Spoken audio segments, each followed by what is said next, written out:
오늘 본문 누가복음 17장 11절에서 19절 말씀입니다. 제가 가지고 있는 신약성경 124면에 있습니다.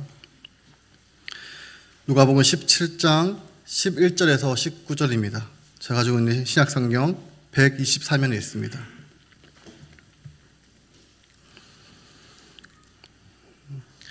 제가 먼저 읽겠습니다. 예수께서 예루살렘으로 가실 때에 사마리아와 갈릴리 사이로 지나가시더라.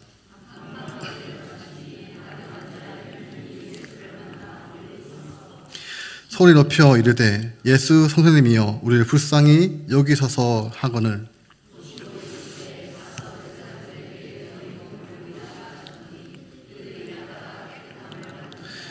그 중에 한 사람이 자기가 나은 것을 보고 큰 소리로 하나님께 영광을 돌리며 돌아와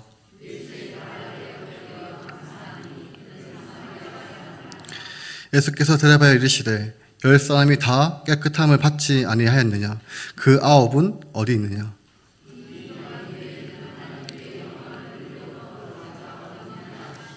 함께 읽겠습니다. 그에게 이르시되 일어나 가라, 네 믿음이 너를 구원하셨느니라 하시더라.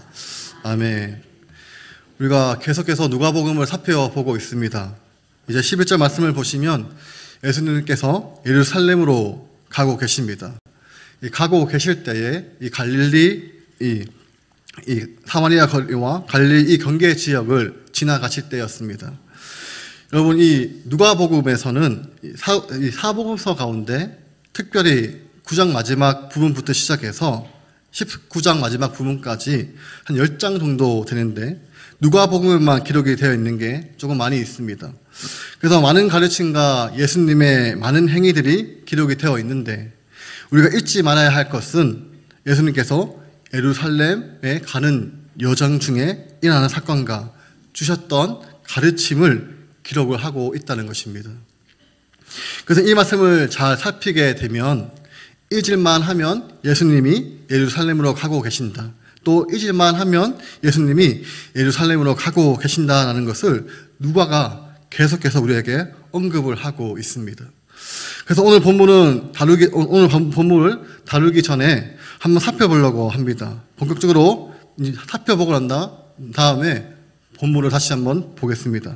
이제 누가복음 9장 31절을 보시면 예수님께서 변화산에서 영광 중에 변화되셨을 때 그때 모세와 이 엘리야가 나타납니다. 그러면서 그때 나누었던 대화의 내용이 예수님께서 예루살렘에서 별세하실 것을 말했습니다. 그러니까 모세와 엘리야가 예수님과 함께 무슨 이야기를 했냐면 예수님께서 예루살렘에서 별세하실 것을 이야기했다는 것입니다. 그리고 9장 51절을 보시면 이제 예수님께서 예루살렘으로 가는 여정이 시작되었는데 이렇게 말씀하고 있습니다. 예수께서 승천하실 기약이 차감해 예루살렘을 향하여 올라가기로 굳게 결심하시니라. 이렇게 말씀하고 있습니다. 예수님께서 예루살렘을 향하여 올라가기로 굳게 결심하시고 그 여정을 시작하십니다. 그리고 13장 22절을 보시면 많은 가르침을 하시고 바리새인들과 충돌이 있고 또 누가가 기록을 합니다. 예수께서 각 성, 각 마을로 다니사 가르치시며 예루살렘으로 여행하시더니 지금 예수님은 예루살렘으로 여행 중에 계시다는 것입니다. 그리고 오늘 본문에도 예루살렘으로 가고 계시고 또 누가복음 18장 31절을 보시면 예수께서 12제자를 데리시고 이르시되 보라 우리가 예루살렘으로 올라가노니 선지자를 통하여 기록된 모든 것이 인자에게 응하니라 라고 말씀하고 있습니다. 지금 예수님께서 제자들에게 야 이제 우리가 예루살렘을 가는데 그곳에서 나에 관해서 모든 말씀들이 성취될 거라고 말씀하고 있다는 것입니다. 마지막으로 19장 28절을 보시면 예수님께서 이제 예루살렘의 목전에 두시고 이 말씀을 하신 다음에 예루살렘을 향하여 앞서서 가시더라 라고 말씀하고 있습니다. 그러니까 제자들보다 오히려 예수님께서 앞장서고 계시는 단호한 모습을 보여주고 계십니다. 오늘 이 내용을 먼저 살피는 것은 예수님께서 우리에게 많은 가르침을 주셨고 많은 역사를 하셨지만 예수님께서 잃어버리지 않았던 것은 목적지가 예루살렘이었다는 것입니다. 예수님의 사역의 목적지가 예루살렘이라는 사실을 예수님은 잊지 않으셨습니다. 그래서 우리가 인생을 살다 보면은 내 삶의 목적지를 잃을 때가 있습니다. 그러므로 이것을 분명히 해야 내가 무슨 일에 집중할 수 있고 결정할 수 있습니다. 여러분의 삶의 목적지는 어디십니까? 그 목적지를 향해 잘 가고 계시나요? 아니면 우리가 아무리 열심히 분주하게 사는 것 같은데 목적 없이 살고 있지는 않습니까? 그러므로 예수님께서는 지금 예루살렘으로 가고 계십니다. 이 말씀처럼 우리도 하나님이 정하신 삶의 목적지, 그 목적지를 향해서 우리가 충성되어 달려가는 저와 우리 성도님이 되시기를 주님의 이름으로 축원합니다. 이제 12절을 보시면 한 사건이 발생합니다. 한 마을에 예수님이 들어가십니다. 그리고 나병 환자라고 되어 있는데 요즘은 한센병이라고 부릅니다.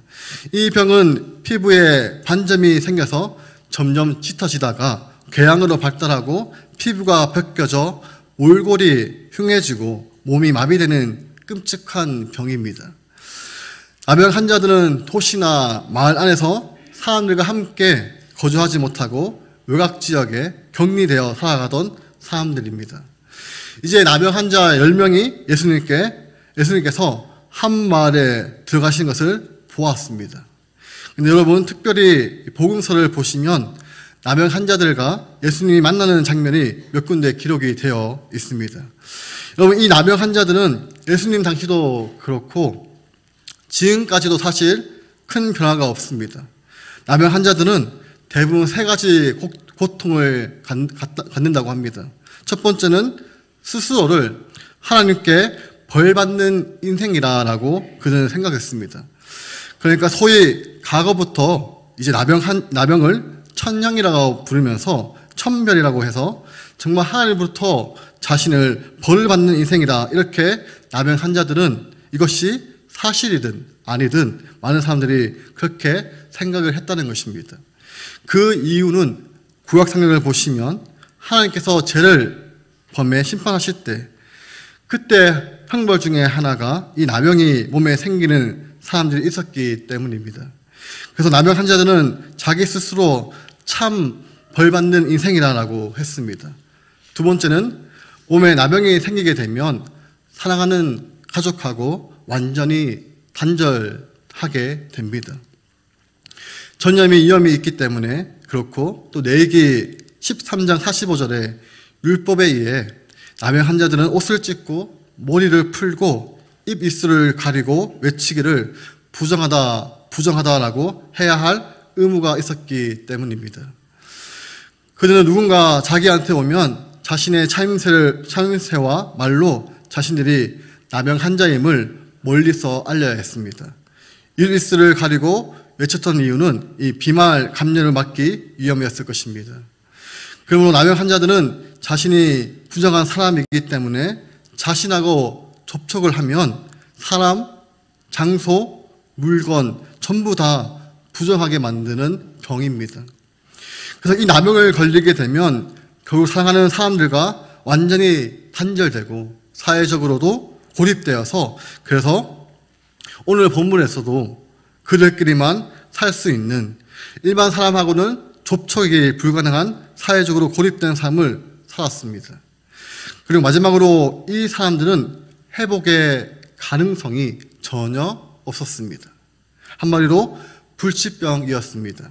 그래서 그들의 삶은 절망이 그들의 삶을 지배하고 있었습니다. 사람마다 정도의 차이는 있겠지만 나병에 걸리면 사람들은 이 세 가지가 있다고 합니다.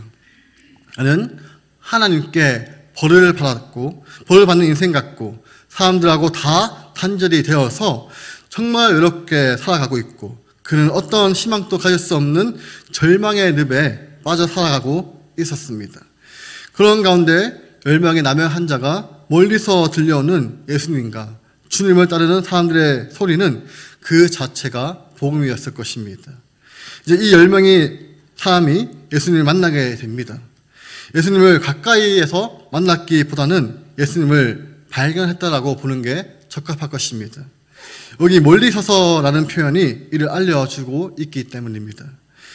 여러분 이제 13절을 보시면 예수님에게 간청을 하게 될 텐데 12절에 이 멀리 서서라는 것을 주석을 보니까 그 당시 나병에 걸렸던 사람들은 그 장소와 사람들을 부정하게 하지 않게 하기 위해서 최소한 50걸음 정도는 떨어져서 사람들을 대면하도록 되어 있었습니다. 그래서 멀리 서서 그들이 예수님을 향해 어떻게 했나? 소리를 높여 간청하게 됩니다. 그런데 그 간청의 내용이 예수 선생님이여 우리를 불쌍히 여기소서라고 그들은 간청합니다. 이 10명의 나병 환자들은 예수님의 이름을 알고 있었습니다. 갈릴리 사역을 하시는 동안 그분의 가르침과 병 고치는 능력에 대한 소문이 근처 사방에 퍼졌기 때문입니다. 특히 누가복음 5장에서 예수님 한 동네에서 온몸에 나병 들린 사람을 고치셨습니다. 그 후로 예수님의 소문이 더욱 퍼져 수많은 무리가 말씀도 듣고 자기 병도 고침을 받고자 모여들었습니다. 10명의 나병 환자들도 그 예수님에 대해 익히 들어 알고 있었던 것입니다. 여기 나오는 선생님은 헬라어 원문으로 에피스 타타로 여기 누가복음에서만 나오는데 뜻은 두 가지입니다. 하나는 말 그대로 선생님입니다. 그리고 나머지 하나는 주인을 뜻합니다. 그래서 절반적인 열방의 사람들이 예수님을 주님으로 생각하고 우리를 불쌍하게 여겨달라고 애절하게 부르짖었던 것입니다. 지금 우리 성도 여러분들도 여러 가지 이유로 자신의 의지와 상관없이 변방에 머물고 계십니까? 가족과도 쉽게 함께할 수 없고 직장이나 학교나 일터에서 사람들과 쉽게 할 수 없는 처지에 있다면 예수님께 저를 불쌍히 여겨달라고 기도하시기를 바랍니다. 주님께서 부르짖는 사람을 결코 외면하지 않으십니다. 기독교 역사를 보면 어떠한 두려움 없이 이 한센병자들을 돌보고 치료한 사람들이 있었습니다. 그들의 몸을 만지면서도 돌보고 기도해 주었습니다. 예수님께서 베푸신 사랑의 사역을 알지 못하였다면 실천 불가능한 일입니다. 예수님께서는 사람들이 부정하라고 꺼리는 환자를 외면하지 않으십니다.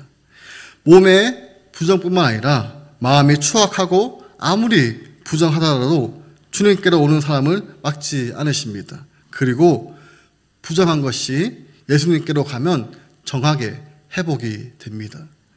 우리 시편 38편 18절을 다 함께 읽어보겠습니다. 요한은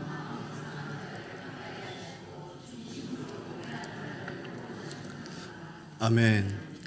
여러분 인생의 직면의 문제를 두고 주님께 저를 불쌍히 여겨달라고 애절하게 기도하시기를 원합니다. 이제 예수님께서 나병의 환자 10명을 보시고 말씀을 하십니다. 예수님께서 멀리 서서 있는 나병 환자들에게 그들이 들릴 정도로 평소보다 목소리를 높여서 하셨을 것입니다. 그들이 부정한 나병 환자이기에서 멀리서 답한 것이 아닙니다. 누가복음 5장을 보면 예수님께서 한 나병 환자의 손을 내밀어 그 몸에 손을 대시고 치료한 사건을 여러분 기억하실 것입니다. 누가복음 12장 13절입니다. 예수께서 한 동네에 계실 때에 온몸에 나병 들린 사람이 있어 예수를 보고 엎드려 구하여 이르되 주여 원하시면 나를 깨끗하게 하실 수 있나이다 하니 예수께서 손을 내밀어 그에게 대시면 이르시되 내가 원하노니 깨끗함을 받으라 하신데 나병이 곧 떠나니라. 아멘. 여러분 이렇게 나병이 곧 떠났습니다. 그럼 오늘 본문은 이 10명의 나병 환자는 어떻게 고쳐주셨나요? 누가복음 5장의 말씀처럼 내가 원하노니 깨끗함을 받으라고 말씀하시지 않으셨습니다. 여러분 뭐라고 말씀을 하셨나요?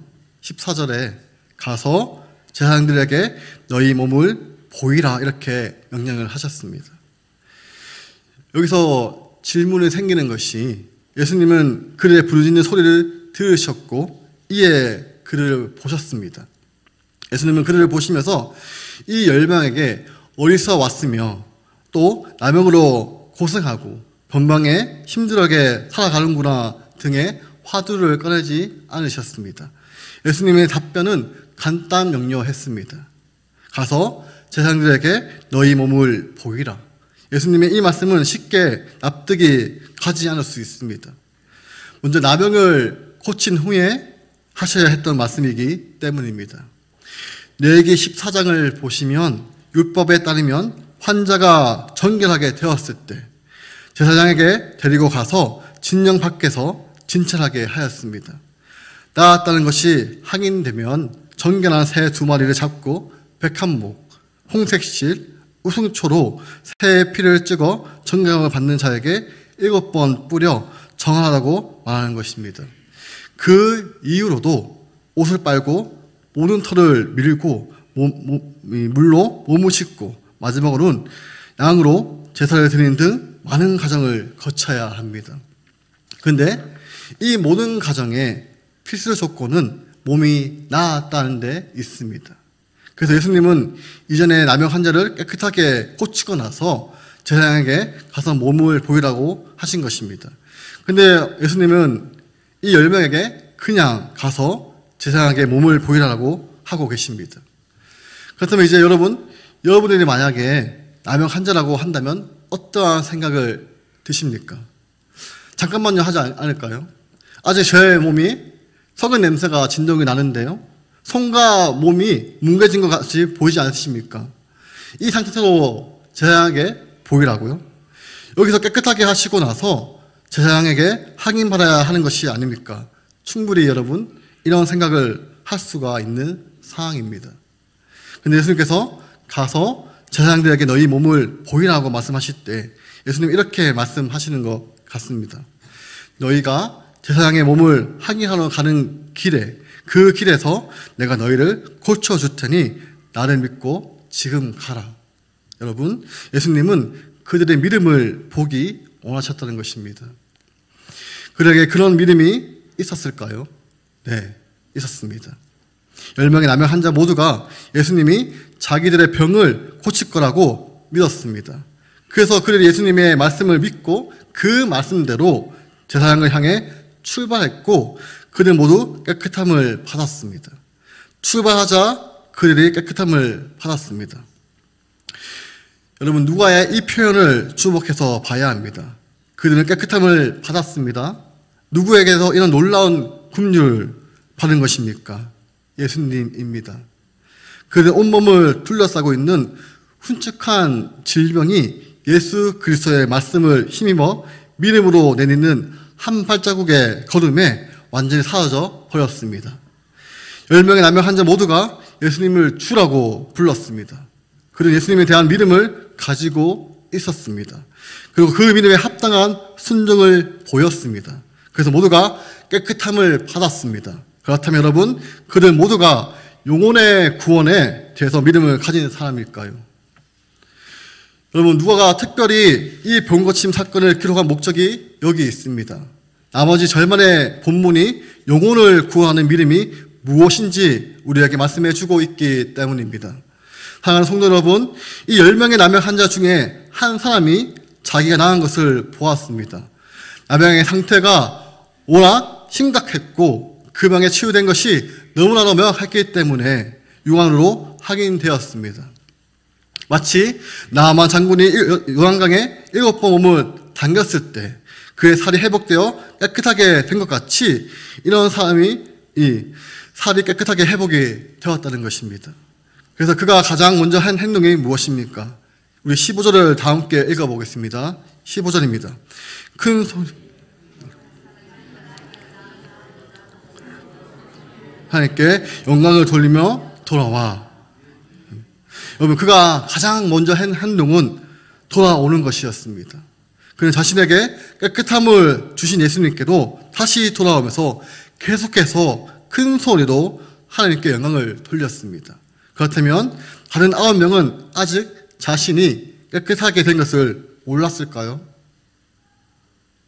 이 한 명의 나병 환자만 자기가 깨끗해진 것을 피부를 보며 아무도 모르게 조용히 예수님께 돌아온 것일까요? 그렇지 않다는 것입니다. 그는 돌아온 내내 기쁨을 이기지 못했을 것입니다. 아마 처음은 그 병이 완전히 사라지는 것을 확인한 후부터 터져나오는 눈물과 기쁨의 감정을 주체하지 못했을 것입니다. 나머지 9명이 기뻐하지 않았을까요? 왜 기뻐하지 않았겠습니까?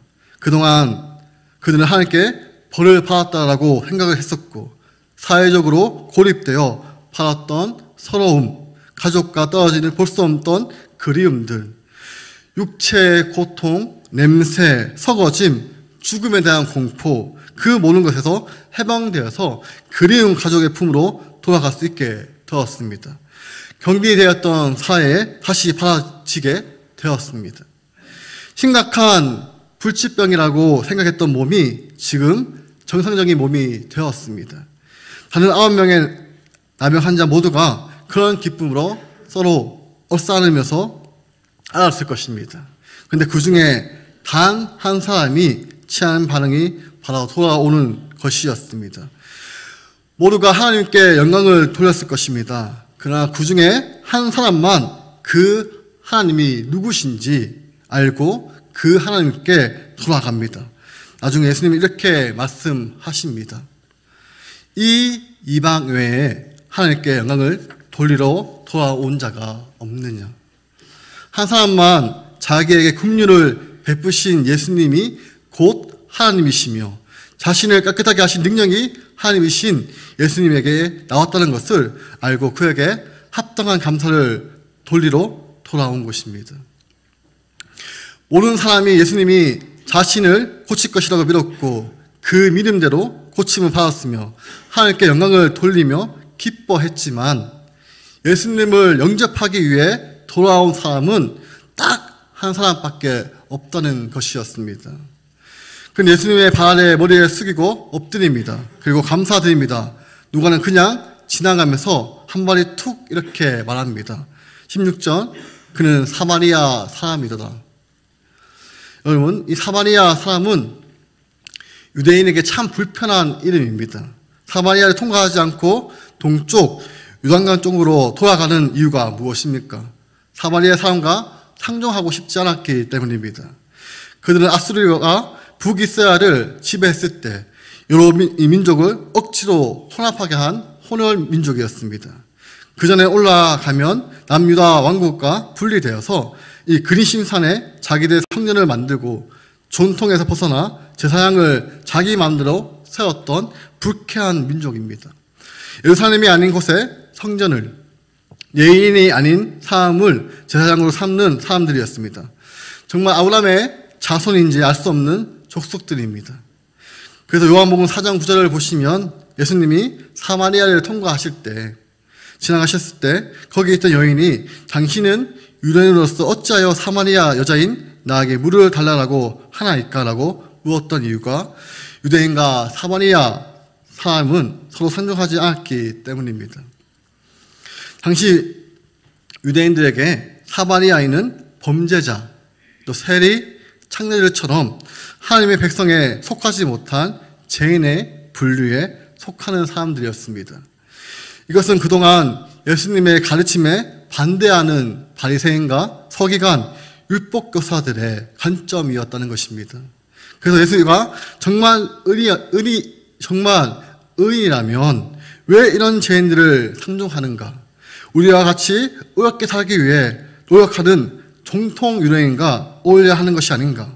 하나님이 보낸 메시아가 하나님의 백성과 함께 해야 하는 것이 아닌가? 이것이 당시 바리새인들과 서기관, 종교 지도자들의 생각이었다는 것입니다. 이 유대인 중에 이스라엘의 회복을 기다리며 율법에 열심히 냈던, 그래서 스스로 선한 사람이라고 여긴 자 중에 예수님이 누구신지 알아보고 그물을 영접한 이가 참으로 적었습니다. 여러분, 그 놀라운 기적을 보고 눈으로 목격하고도 하나님께 영광을 돌리면서도 그들은 거부했다는 것입니다. 죄인, 세리, 몸 파는 여인, 가난한 자, 병든 자, 사마리아인, 이방인, 유대인들이 죄인으로 손가락질하고 그들과 어울리는 것만으로 수근거리가 되었던 이들 중에서만 이렇게 예수님께 돌아와 감사하며 영접한 사람들 뿐이었다는 것입니다. 바로 이들이 진실한 믿음을 가진 사람들이었습니다. 예수님을 통해 얻은 유익에 기뻐하는 것이 아니라 그치지 않고 오직 예수 그리스도를 영접한 사람들이었던 것입니다. 17절 보시면 예수님은 이 나병 환자에게 이렇게 물으십니다. 10사람이 다 깨끗함을 받지 아니하였느냐? 그 9은 어디 있느냐? 모두 똑같이 군림함을 맛보지 않았느냐? 모두가 다 썩어가는 몸에 아기 피부가 됐고 새로운 몸으로 완전히 고침을 얻지 않았느냐?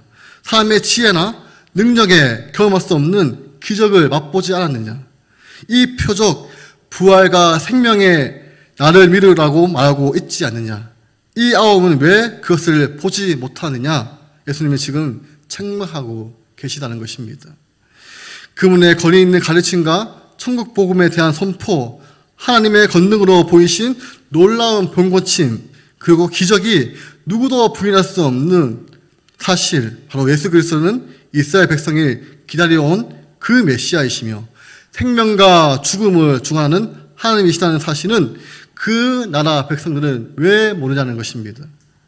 왜 영접하지 않느냐는 것입니다. 그래서 이렇게 말씀하십니다. 18절입니다. 이 이방인 외에는 하나님께 영광을 돌리러 돌아온 자가 없느냐. 처음부터 예수님은 이 현실에 직면했습니다.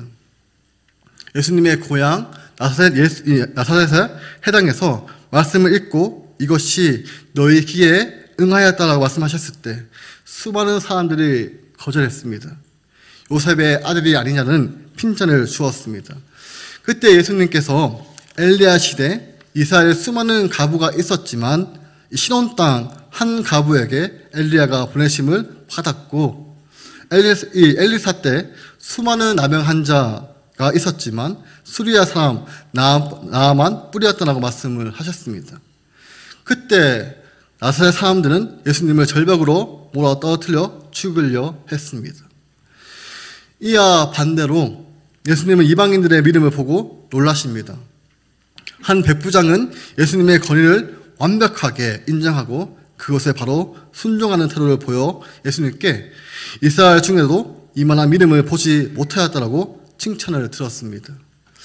예수님은 이스라엘 땅에 이스라엘 백성을 위하여 오신 메시아이셨지만 자기 땅에 있는 자기 백성이 영접하지 않았습니다. 그러나 여러분, 영접하는 자, 곧 그 이름을 믿는 예수 그리스도를 믿는 자에게는 하나님의 자녀가 되는 건설을 주셨습니다. 여러분, 영접하는 자, 곧 그 이름 예수 그리스도를 믿는 자에게는 하나님의 자녀가 되는 권세를 주셨다는 것입니다. 이는 유대인이라는 혈통으로 난 것이 아니고 육신의 정에서 이끌려 되는 것도 아니며 사람의 뜻을 품는다고 되는 것도 아닙니다. 오직 하나님께서 그렇게 하셨기 때문에 가능한 일입니다. 예수님을 향한 진실의 믿음을 가진 자, 예수님을 영접하는 참된 믿음을 가진 자를 하나님은 그리스도 예수 안에서 하나님의 자녀로 거듭나게 하신다는 것입니다. 구원을 얻게 하신다는 것입니다. 그것이 예수님이 마지막으로 나병 환자였던 이 사람에게 하신 말씀입니다. 19절입니다. 일어나 가라. 네 믿음이 너를 구원하였느니라. 나머지 9명은 썩어진 몸에 완전히 깨끗함을 얻었지만 썩어진 영혼은 죄와 허물로 죽은 상태에 그대로였습니다. 깨끗한 육체는 언젠가 썩을 것이고 썩어진 영혼은 영원한 심판을 당하게 될 운명이 될 것입니다. 하지만 이 이방인의 영혼은 구원을 얻었습니다. 단지 육체의 질병만 해결된 것이 아니라 그는 영원한 생명을 얻었습니다. 죄와 허물로 썩어진 영혼이 주님의 이 말씀으로 완전히 깨끗해졌다는 것입니다. 내 믿음이 너를 구원하였느니라. 예수님을 믿는 그는 하나님의 자녀가 되는 건세를 얻었습니다. 사마리아인이라는 혈통적으로 사회적인 사형 선고를 받는 사람으로서 자기의 계획과 뜻으로는 예수님 앞에 나아갈 수 없는 존재였지만 그렇지만 하나님은 그를 하셨습니다. 그 아들 예수님을 영접하는 믿음을 통해 거듭나게 하셨습니다. 여러분, 이것이 참된 믿음입니다. 예수님을 영접하는 믿음, 그분을 영접하는 자, 하나님께 돌아와 그분께 영광을 돌리며 감사를 드리는 것입니다. 사도 요한은 간단 명료하게 이렇게 말하였습니다. 요한일서 5장 12절을 다 함께 읽어보겠습니다. 아들이 있는 자에게는 생명이 있고 하나님의 아들이 없는 자에게는 생명이 없느니라. 아멘. 아들을 영접하는 자는 생명이 있고 그 아들을 영접하지 않는 자는 생명이 없습니다. 영생은 그 아들을 관계 속에서 경험적으로 아는 사람들에게 주어집니다. 우리를 구원하는 참된 믿음은 예수 그리스도를 영접하는 믿음입니다. 말씀을 정리하겠습니다. 사랑하는 성도 여러분, 우리 모두는 나병 환자와 같습니다. 우리 영혼은 살아있지만 썩어 문드러질 수밖에 없는 죄로 부패하고 죽을 병에 걸려 있습니다. 이 병은 너무나도 치명적이어서 살아있을 때도 부패한 삶을 살게 하고 죽고 나서도 영원한 고통받는 병입니다. 그 병은 비극적이어도 우리 스스로는 그 썩은 냄새와 증상을 알아차리기 힘든 병입니다. 그런 죄에서 우리를 해방하기 위해서 예수님께서 이 땅에 오셨습니다. 중요한 것은 그 예수님을 향하여 믿는 것입니다. 그 믿음이 진실하다는 것입니다. 어쩌면 우리 안에 9명이 가진 것 같은 믿음이 있을지는 모르겠습니다. 하나님이 뭔가 좋은 것을 주신 것 같고 위로와 격려를 주신 것이라 믿고 좋은 사람들과 좋은 만남과 공동체 안에서 여러 유익을 통해서 삶의 활력을 주실 것이라고 믿을지는 모릅니다. 그러면서도 여러분, 그 모든 은혜를 부어주시는 하나님을 영접하지 않고 거부하고 있을지도 모릅니다. 그 믿음은 여러분 구원을 할 수가 없습니다.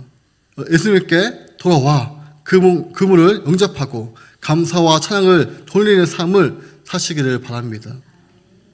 여러분, 이미 그 믿음으로 하나님의 자녀가 된 우리가 어떻게 해야 할까요?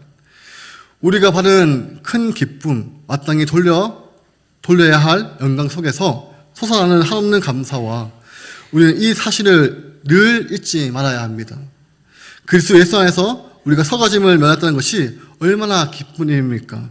기다야 이제는 70년, 80년이 아니지만 100세 시대되지만 육신의 삶에도 질병에 놓이고 관계가 회복되는 것을 큰 소리로 외치며 하나님께 영광을 돌려 마땅한 일입니다.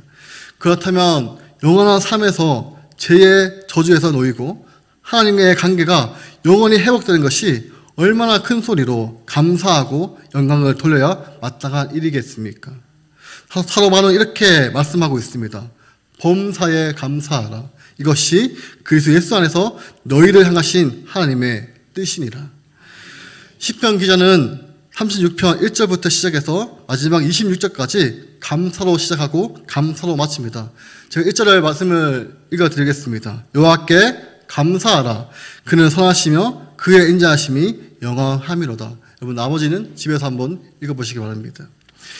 우리는 죄로 인해 고통과 슬픔이 끊어지지 않는 세상에 살지만 우리가 날마다 감사할 수밖에 없는 이유가 있습니다. 우리의 진실된 믿음이 바라보는 대상, 우리가 영접하여 영원히 친밀한 관계를 맺고 계시는 분, 곧 예수 그리스도 안에서 우리에게 그 모든 고통과 슬픔을 충분히 잊고도 남은 만큼 풍성하고 무궁한 축복과 긍휼을 하나님께서 내려주시기 때문입니다. 이 놀라운 예수님을 나의 구주로 영접하여 성령과 피로써 거듭난다면 우리는 이 세상에서 하늘의 영광을 누릴 수가 있습니다. 그리고 우리가 살아가는 동안 계속해서 감사하며 기쁨으로 구주를 창송할 수 있습니다. 그 어떤 것도 이 기쁨을 앗아가지 않도록 우리의 믿음을 굳게 지켜내는 저와 우리 구미동부교회 성도 여러분들이 되시기를 주님의 이름으로 축원합니다. 기도하겠습니다. 하나님 아버지, 부족함 없이 풍족하고 화려한 도시의 사람들에게 관심을 받지 못했던 변방에 소외된 사람들을 외면하지 않으시고 불쌍히 여겨주셔서 감사드립니다. 이 세상에 외면당하여 외롭게 살아가는 사람들이 주님께 오는 것을 막지 않으시고 그들의 고통을 해결해 주셔서 감사드립니다. 우리의 고통의 문제를 해결받는 것은 우리의 해결받는 것으로 끝나지 않고 영원한 생명을 주시는 주님께 나아가 엎드려 감사하게 하시고 주님께서 주시는 것을 당연한 것을 여기지 않고 모든 일에 감사하는 생활을 하는 믿음의 사람들이 되게 하여 주옵소서. 그리하여 구원받는 사람으로서 하나님께 영광을 돌리게 하옵소서. 하나님, 오늘부터 시작해서 이제 특별 새벽 기도를 시작하고 있습니다. 정말 사모하는 마음으로 이 땅의 천국을 맛보면서 정말 하나님의 주시는 말씀을 가지고 살아갈 수 있도록 도와주시고 날마다 하나님께서 주시는 말씀을 참으로 영광을 돌리면서 살아가게 하여 주시옵소서. 감사드리며 예수님의 이름으로 기도드립니다. 아멘. 이제는 주 예수 그리스도의 은혜와 하나님의 사랑하심과 성령님의 교통하심이 너의 믿음이 너를 구원하였느니라 이 말씀을 기억하며 날마다 감사하며 나아가는 구미동굴교회 성도 위에 영원토록 함께 있을지어다. 아멘.